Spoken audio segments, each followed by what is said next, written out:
જબરજસ્ત બોસ, જબરજસ્ત.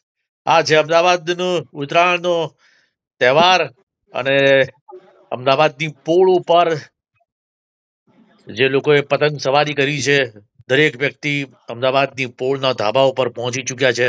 ઊંચા ઊંચા મકાનો અને આ પોળના દ્રશ્યો જોઈને તમને અંદાજ આવશે કે પોળનું મહત્વ શું છે. જ્યારે મકર સંક્રાંતિ આવે, દરેક વ્યક્તિ ધાબા માટે પડાપડી કરતો હોય છે, જેમ પતંગ ચગાવવા માટે પડાપડી કરતા હોય.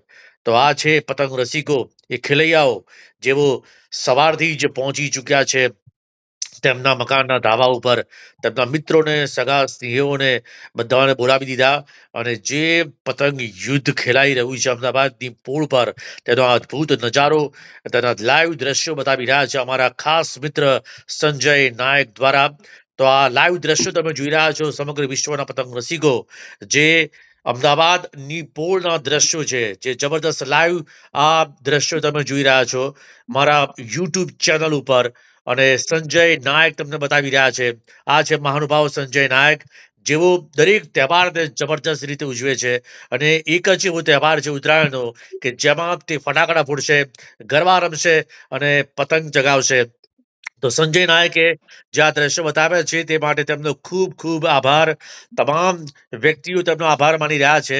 તો સંજય નાયક જ્યારે પણ ધાબા ઉપર ચડે ત્યારે એકલા નથી હોતા, તેમની આખી ટીમ હોય છે, તેમના મિત્રો હોય છે, તેમના તેમના ભત્રીજા હોય છે, તેમના બાળકો છે, તેમના ફેમિલી મેમ્બર્સ હોય છે, ફ્રેન્ડ્સ હોય છે. એટલે કે એક મોટું એવું ગ્રુપ હોય છે ધાબા ઉપર અને ચીકી ખાય છે, કોઈ પતંગની કીડિયા ચગાવે છે, ગાજરનો હલવો ખાય છે, તલ સાંકળી ખાય છે, સિંગની ચીકી ખાય છે.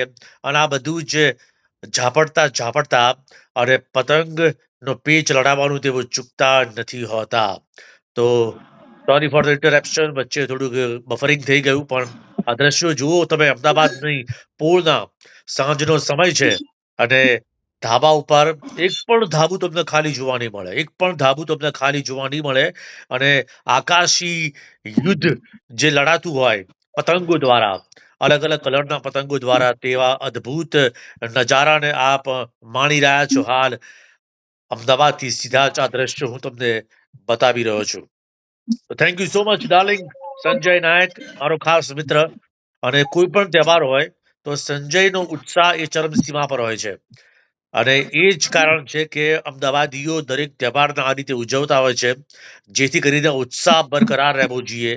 વાતાવરણ ગમે તેવું હોય, પવન હોય કે ના હોય, પરંતુ સંજયભાઈ જ્યારે ધાબા ઉપર ચડે ત્યારે પવનની લહેરખી જે રીતે લહેરાતી હોય છે, અને આ લહેરાતા પવન વચ્ચે સંજયભાઈ જબરદસ્ત પતંગ ચગાવે છે. Thank you so much darling, thank you.